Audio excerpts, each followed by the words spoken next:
Dans cette vidéo, je vais te montrer très factuellement et à l'aide de mes clients, puisque c'est un exercice que nous avons fait vendredi dernier, donc il y a quelques jours, comment récupérer très concrètement environ 1 heure de temps de travail chaque jour pour faire ce qui compte le plus, à savoir vendre et rencontrer tes prochains clients. Ça fait très longtemps que je le constate, la première chose, la toute première qui t'éloigne de ton portefeuille de clients et donc d'une rentabilité idéale et donc de l'atteinte de tes objectifs, eh bien avant même de parler de ciblage, de posture, de négociation ou autre, c'est le temps qui passe. Comme tu peux le voir ici, c'est un exercice que je te propose et que j'ai soumis à des entrepreneuses, des entrepreneurs que tu connais. Donc, je vais concrètement te donner des exemples qui vont te permettre dans ton quotidien, et je fais écho à un post LinkedIn que j'ai posté il y a 3 jours, que si tu veux me suivre régulièrement sur ces sujets, n'hésite pas à t'abonner à mon profil. Tu peux t'abonner à la chaîne YouTube aussi si tu apprécies ce genre de contenu. On va très concrètement lister les thématiques sur lesquelles tu passes soit trop de temps, soit sur lesquelles tu passes du temps, alors qu'elles sont complètement anecdotiques et beaucoup moins importantes que vendre. Globalement dans ta boîte, le temps incompressible. En réalité, il est potentiellement un peu compressible, mais c'est pas le sujet aujourd'hui. C'est le temps que tu passes avec tes clients, les entreprises que tu as signées. Ça, c'est le plus important. Juste après, la deuxième tâche la plus importante, c'est la vente.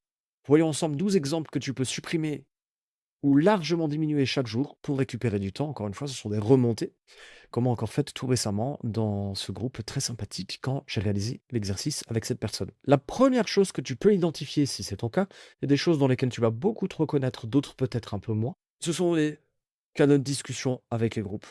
Groupe d'anniversaire, groupe de mariage, groupe de week-end. Ça ne veut pas dire qu'il ne faut pas faire de week-end, évidemment. Mais il y a énormément de groupes. Certains groupes, on s'envoie des blagues. D'autres groupes, on discute de tout et de rien. Ça peut être du pro et du perso, hein. Si jamais tu sens que les groupes te bouffent du temps, désactive toutes tes notifications. Moi, je sais que je l'ai fait il y a 4 ans à peu près, je crois.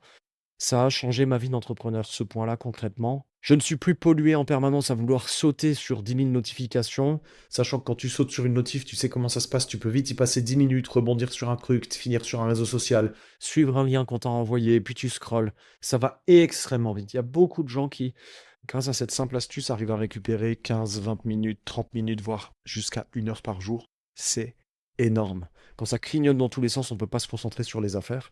C'est trop compliqué. Dans le prolongement de ce que je viens de dire, dans toutes les notifications qui te font te déconcentrer. Ça peut être LinkedIn. Moi, c'est les seules que j'ai gardées. Je les ai pas toutes, mais c'est les seules que j'ai gardées sur mon téléphone. J'ai tendance à les supprimer, en glisser comme ça avec le doigt. J'ai supprimé WhatsApp, Instagram, Messenger. Absolument tout ce qui clignotait et qui me faisait basculer dans une perte de temps permanente. Je vais regarder 1 fois par jour ce qui se passe sur Messenger, et encore, parfois c'est même plutôt 1 fois par semaine. Je vais passer 1 fois par jour sur WhatsApp. Je vais passer 1 fois par jour sur Instagram, même pas, c'est toutes les semaines à peu près, voire moins. En ce moment, ça change la vie, ça peut être d'autres applications aussi, on perd un temps fou. Et c'est ce que m'ont rapporté encore les personnes que j'évoquais avec toi à l'instant, ou en tout cas certaines d'entre elles. On m'a aussi remonté le problème des déjeuners réseau qui sont pas forcément qualifiés, pas forcément avec des cibles directes. Et on m'a dit, Lucas, il m'arrive de perdre trop de temps avec des déjeuners qui mènent à rien. Donc je dis pas qu'il faut pas se faire plaisir, je serai le premier à être extrêmement triste de plus aller au restaurant, évidemment, mais tu peux choisir ces créneaux-là, s'ils te prennent du temps de les repositionner potentiellement en soirée, de diminuer par 2 ou par 3 ou par 4, et de privilégier les déjeuners, quand tu veux inviter une cible ou un client par exemple, qui concernent directement la rentabilité de ton activité. Attention là aussi, parce qu'on a vite fait de tomber sur une accumulation de rendez-vous synergie qui potentiellement mènent pas à grand chose. Ça veut pas dire qu'on peut pas prendre plaisir pour le faire, mais ça veut dire que parfois il y a des fuites de temps colossales sur ces thématiques-là. Tout comme les événements networking, etc. On y reviendra. On m'a aussi remonté des participations trop fréquentes à des clubs business ou BNI ou équivalents qui étaient soit trop peu rentables, soit pas rentables.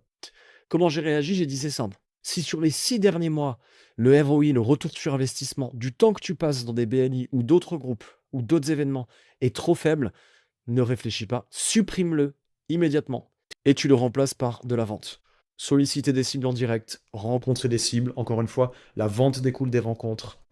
C'est simple, factuel. Donc n'hésite surtout pas à réduire la voilure sur tous les temps que tu passes dans des groupes et qui sont pas rentables. Ensuite, bien souvent, ce qui revient très souvent, c'est que tu peux réduire ce que tu consommes. Ça peut être des informations, donc là, on évoquait le fait et ça, moi, je suis tombé dedans, hein, jusqu'à il y a encore assez peu de temps. La consommation excessive d'informations, ça peut être la presse. C'est ce qu'on m'a évoqué, en tout cas, vendredi dernier.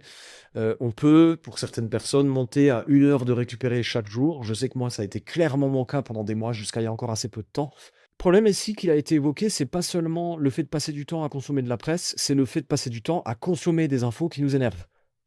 Moi, je consommais notamment beaucoup de politique, et cetera. Je le fais toujours un peu, je le referai sans doute, plus pour m'amuser, j'imagine, et suivre les débats, j'aime beaucoup les débats, pour les élections de 2027. Mais j'ai remarqué que, un, je perdais du temps sur des choses que je ne maîtrisais pas du tout, et deux, je consommais des choses qui m'énervent. Donc j'estime qu'on doit savoir où on va.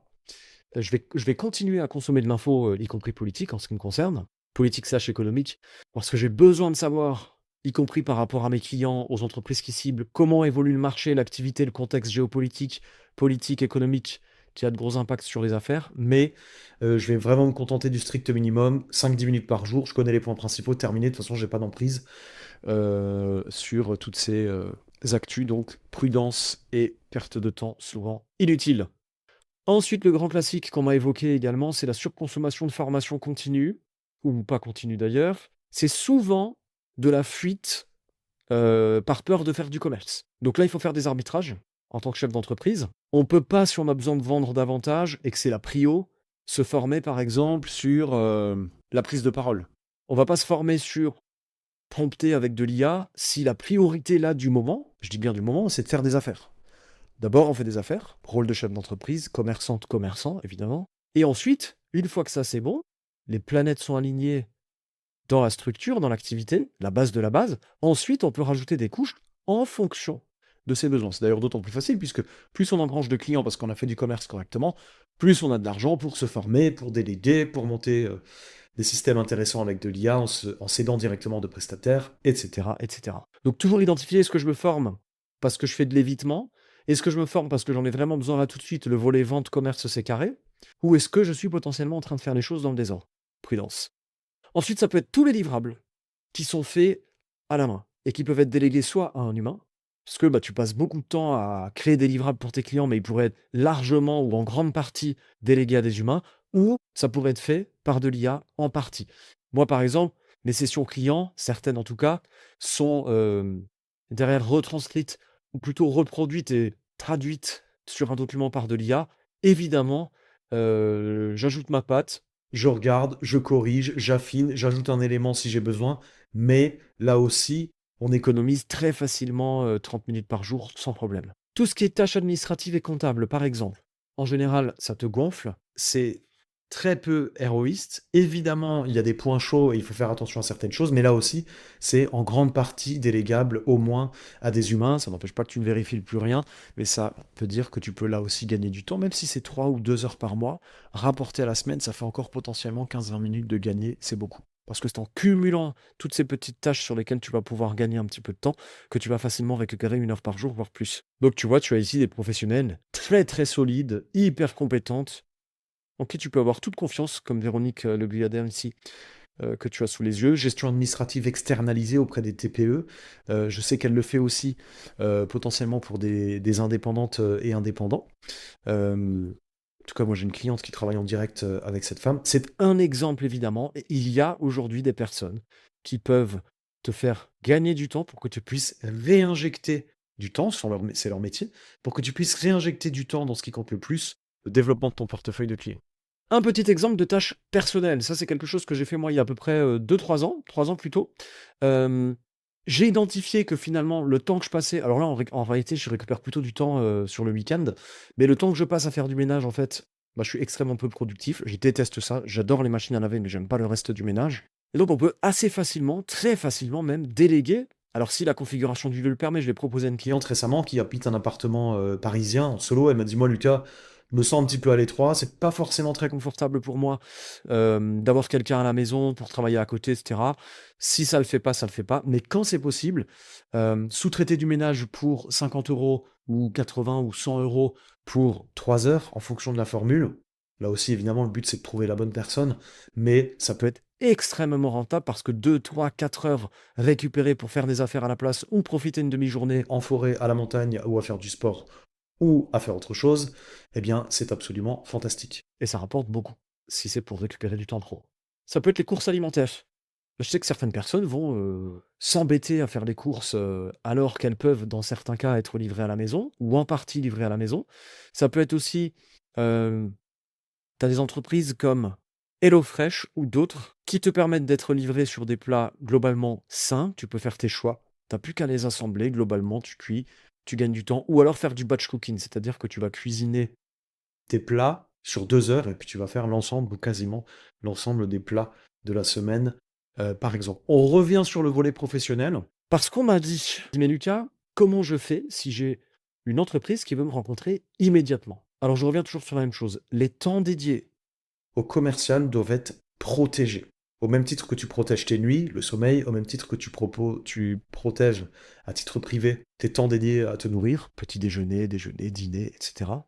Donc ils doivent être privilégiés. Un client, s'il est intéressé, il est capable d'attendre. En revanche, ce qu'il faut faire, c'est passer un petit coup de fil si c'est une demande entrante par exemple.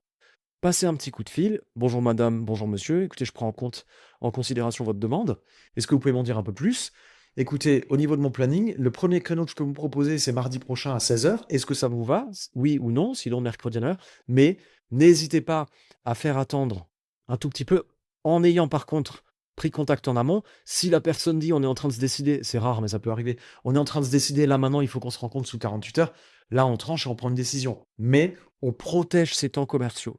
Il y a des temps qui sont dédiés au rendez-vous client, il y a des temps qui sont dédiés au commerce pur, en amont du rendez-vous client, ceux-là, il faut les protéger. Moi, je le fais comme ça marche très bien. Ça ne veut pas dire que je fais attendre les gens 3 semaines, hein, évidemment. On trouve des solutions, on est très réactif. Par contre, je prends tout de suite mon téléphone, je passe un coup de fil, j'ai considéré votre demande, ne vous inquiétez pas, je suis là pour vous.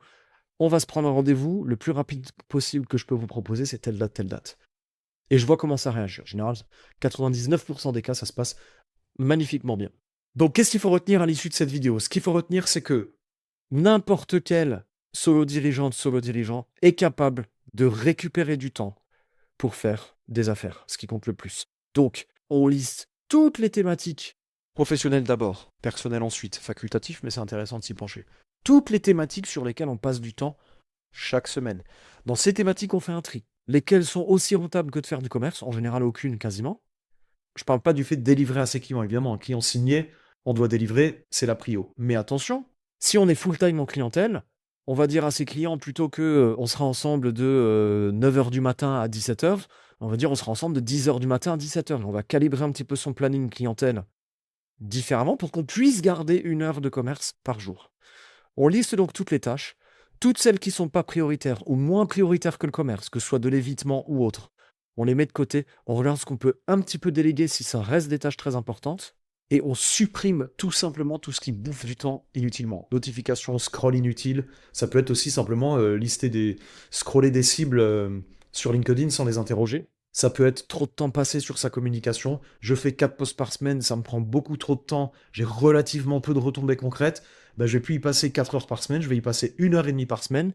Et les 2 h 30 que j'ai récupérées, je vais faire du commerce à la place. Ça peut faire un peu peur de prime abord, mais toutes les personnes à qui je l'ai conseillé se sentent beaucoup mieux aujourd'hui, plus rentables, ce qui permet de réinjecter en plus des sous pour se faire soutenir sur la partie communication ou autre. Ça fait un bien fou.